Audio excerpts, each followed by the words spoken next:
As summertime approaches here at ECDS, one of the things that you're going to need to do before you leave is transfer your files from the Teacher Drive over to your Microsoft Office OneDrive.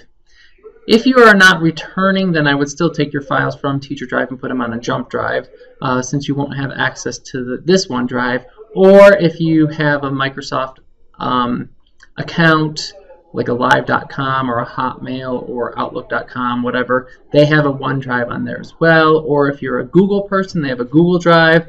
You can go ahead and use that and transfer your files into that as well. The easiest way, honestly, is to just put it on a jump drive and take it with you, but you can do it either way.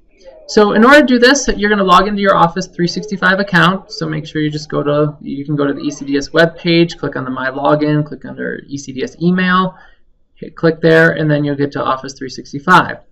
When you get there, you want to click on OneDrive, whether you're here at OneDrive or whether you come over to the top tiles and click on OneDrive, it'll take you to the same place.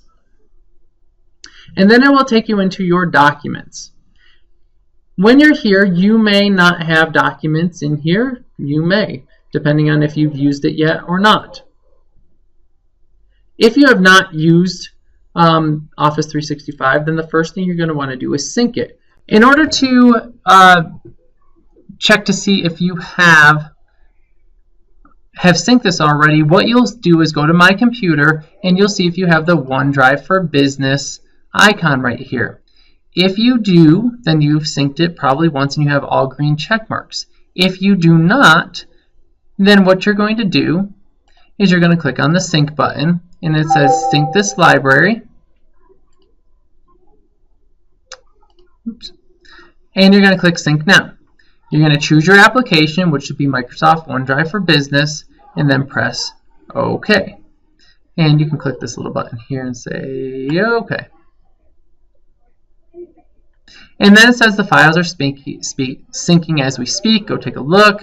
I'll click Show My Files, and it'll open up my library. And then you'll notice that my OneDrive for Business is here, and all my files are here. All this did was synchronize whatever was in this document library over to here. Okay? It did not take anything that was in your documents here. It did not take anything that was in your Teacher Drive. It just took whatever was in your OneDrive and synced it over to your computer, to your device. Now, in order to take your documents from your Teacher Drive and move them over, you're going to go into your Teacher Drive, and you're going to find your name and your folder and your files, and you're going to copy and paste them. If they happen to be under Teach Home, you can take them under Teach Home, and then what I'm going to do is click Technology Resources, and then you'll copy them and then paste them into OneDrive for Business.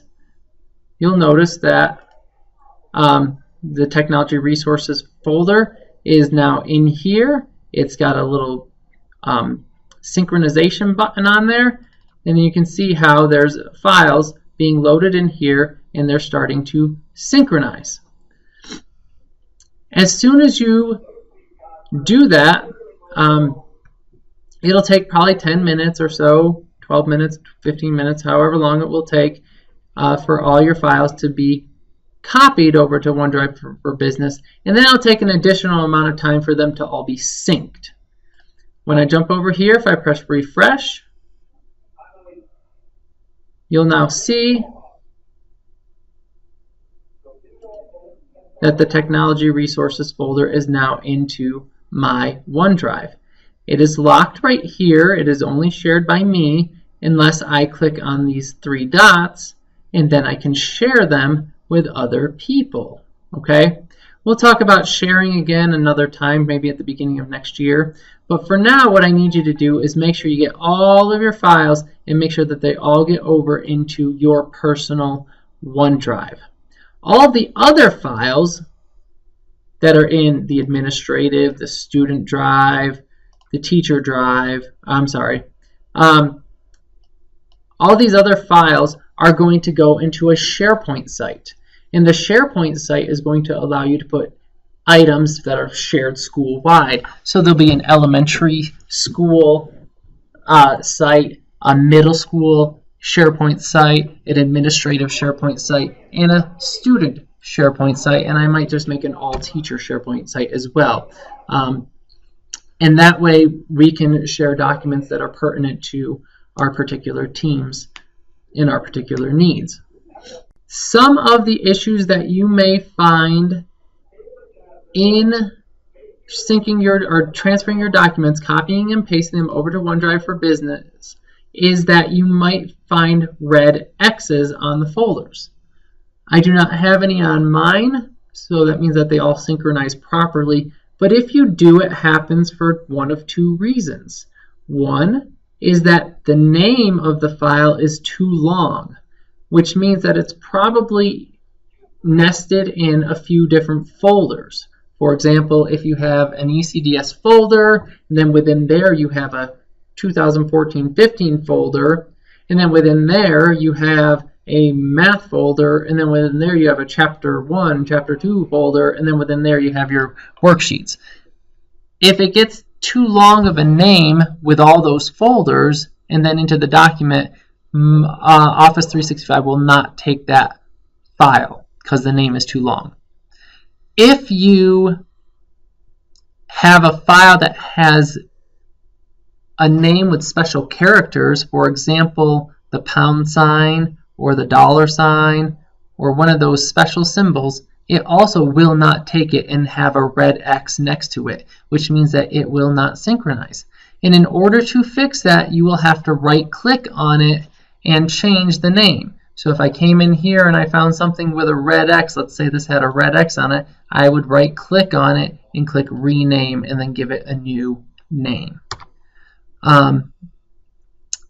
That will fix your problems. Some periods sometimes do it. So there's a variety of things that you'll have to look at if you have a red X. If you need to ask me why it's not syncing, I'll figure it out for you. But it's going to be one of those two reasons. After that, that is it. Like I said, when you're done, you'll have all your files in your OneDrive, and then you can access them from any place, any computer that has an internet connection, and any device, whether it's an iPad, iPod, or smartphone, or whatever it is. You can access them with the Office 365 apps. Any questions, please let me know. If you're having trouble with that, I'll also help you with stepping you through that. I hope you guys have a good rest of the week.